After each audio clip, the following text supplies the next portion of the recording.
Annie Bergeron, Oliver, thank you so much for all that reporting. We'll stay in close contact with you throughout the morning. Another live look right now over Ottawa, and a reminder that we're going to be hearing from the Prime Minister today, this morning, for the first time since the protests began. Justin Trudeau will be holding a news conference at 11:15 Eastern Time. We will bring that to you live right here on CTV News Channel. So another big story today, live shots of Toronto and Montreal this morning, where there is a huge sigh of relief from businesses that have been closed. The most recent lockdown had both cities have restrictions back in place, and both those cities cautiously moving ahead today with some reopening plans. It makes everyone happy. People could come out, socialize. We can be happy because we're making business. It's a win-win for everyone. Super happy. Everybody knows food and beverage is a big part of staying in business as a movie theater. As of midnight this morning, restaurants, bars, and gyms in Ontario were allowed to open their doors at half capacity.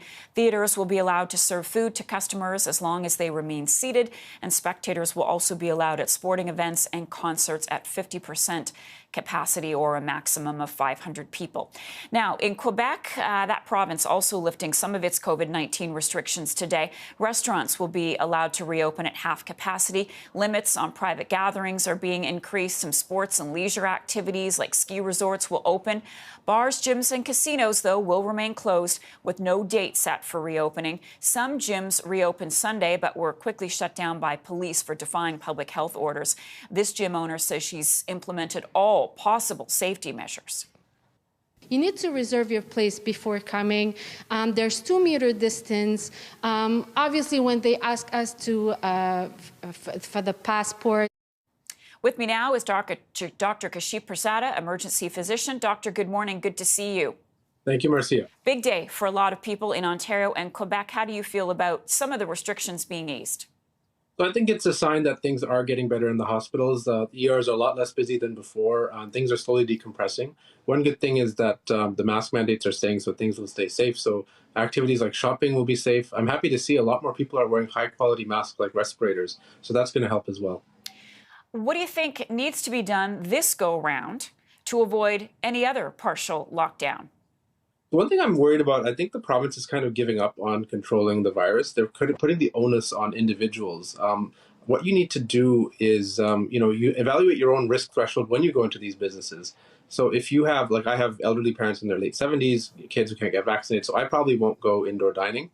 But I think if you have, if you're young, you don't have medical conditions, the risk is a lot less to you.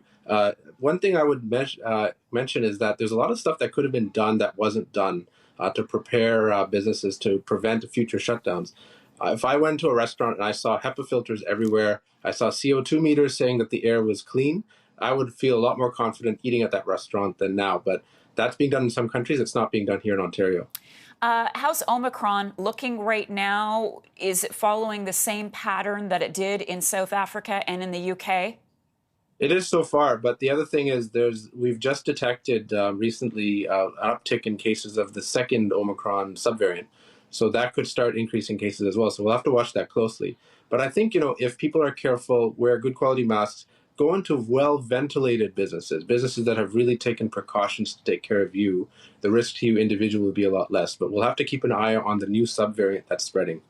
Correct me if I'm wrong, but I thought that I read over the weekend that new variant didn't pose much more of a threat as the original Omicron that we're dealing with right now. No, it's probably, if you're fully vaccinated, especially if you're boosted and you're healthy, you'll probably get nothing more than a cold, but you can actually get infected with both variants in the same month even. There are case reports of that now.